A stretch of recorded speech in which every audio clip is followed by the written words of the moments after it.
Welcome to Introduction to Finance.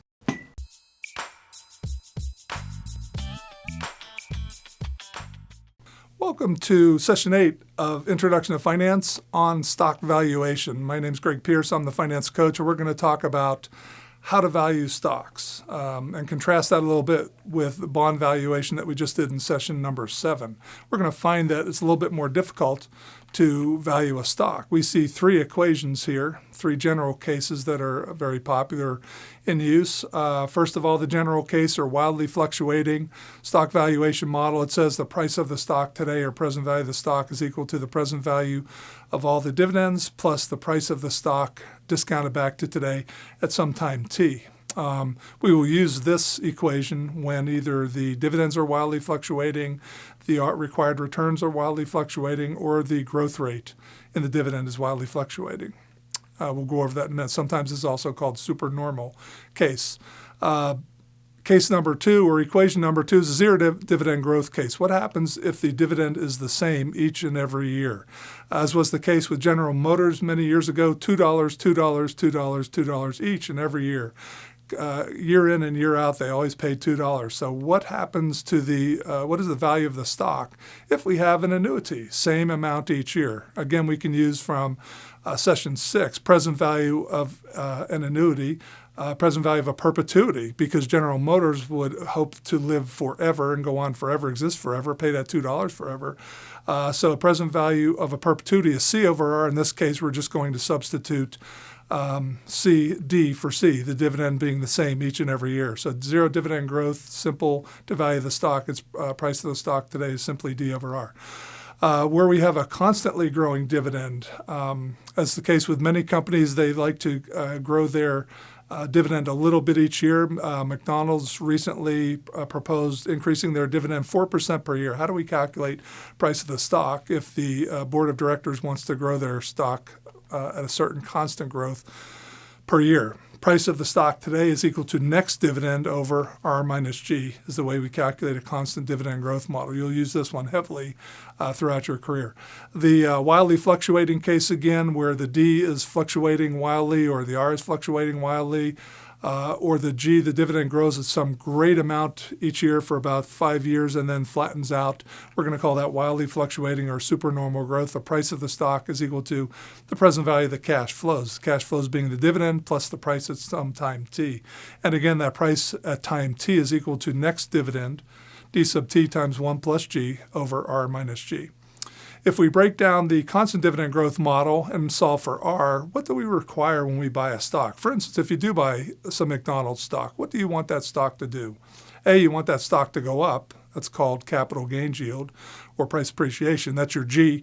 And you also want some dividend yield, D1 or annual dividend over today's stock price. All I'm doing is moving around the components of the constant dividend growth model and solving for R to determine what we want as investors when we buy a stock. We want dividend yield plus capital gains yield. 3 learning objectives in session 8. First of all, how do we value a stock? What are those 3 methods that we just went over? And how do I do it in practice? Second learning objective, we're going to look at common stocks and preferred stocks and how are they different? And what are some of their key features? And finally, stock markets. Where do we buy our stocks? And what are the features of these stock markets? Common stock valuation is a little bit more difficult than bond valuation, as I've said. We don't have any promised cash flows whatsoever, unlike a bond where you have a promised coupon. You don't know if the company will be in financial difficulty or not. The life of the investment is forever. You hope the corporation goes on forever. So there is no maturity date, unlike a bond, which has corporate bond has a 30-year maturity date. There is no easy way to look at the required rate of return as you can with the bond market, so a little bit more difficult to value. So what is the price of the stock today? It's equal to present value of the dividends plus some price in the future, all discounted back to today. And we can go on, discount all the dividends back, dividend 1, dividend 2, dividend 3, dividend 4, ... And if we push out that P sub T, the price of the stock out far enough, it kind of falls off the map because it's discounted by such a large factor that there isn't much value. So we could say in general, the price of the stock today is equal to the present value of all of its future dividends in a very simple model. Model number 2, again, that's the general stock valuation equations. If we have no growth in dividend, as I said, the price today is simply equal to D over R, which looks like a perpetuity equation, C over R, from session number 6. So same amount each year in dividend. The price of the stock is simply the dividend divided by required rate of return. In model number 3, constant dividend growth model, we have a constantly growing perpetuity. We have a growth rate, a constant fixed growth rate that's declared by the company, and therefore we can look at the price of the stock today as being next dividend D1 over R minus G. Another way to look at the price of the stock at any time T, like P15 is equal to D16 over R minus G. Again, next dividend over R minus G. If we have some information on the price today, the stock price today, then the price at any time T is simply price today times 1 plus G to the T. And it looks very much like the present value, future value equation. In general, in this dividend growth model, the price of the stock at any time T is equal to next dividend over R minus G. So again, if we want to do a P4, price of the stock in time 4 is equal to D5 over R minus G. Price of the stock at time 10 is equal to D11 over R minus G. And this only applies when dividend is growing at a constant rate G, like in the case of McDonald's. They've recently looked at a 4% targeted growth rate. This works mathematically if the required return is greater than G. So we don't have a negative denominator. Supernormal growth rates can exceed the required return over some future length of time. Again, a company may grow very, very rapidly. And again, we have to go to, when we see this, when we see what I call a wildly fluctuating dividend model, we go to equation number 1, and that is the general stock valuation equation.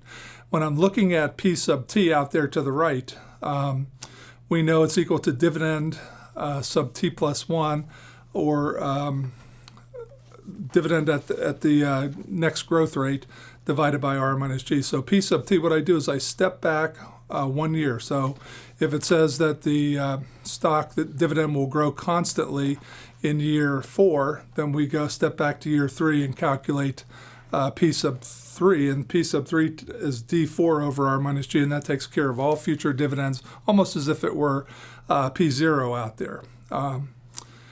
And again, so sometimes these stocks will grow at, let's say, 30% very quickly when the company is starting up and growing rapidly, and then taper off to like a 5% more common and reasonable growth rate. Again, if that happens in year 4 where the growth goes constant, we step back and calculate P3 at the end of that equation, and P3 is equal to D4 over R minus G. Components of required return look at what do you require when you buy a stock. Well, hopefully you get some price appreciation and your stock goes up. This is referred to as capital gains yield, and if it's a constant growth rate, can be you can use the terminology G, same as the growth rate in dividends. And dividend yield is D1 over P0. So when I buy a stock, hopefully someday it will pay me a dividend. And the dividend yield, breaking up that constant growth model into pieces, gives me dividend 1 over P0. So percent R is equal to D1 over P0 plus G, dividend yield plus capital gains yield. And that's what I look for when I buy a stock.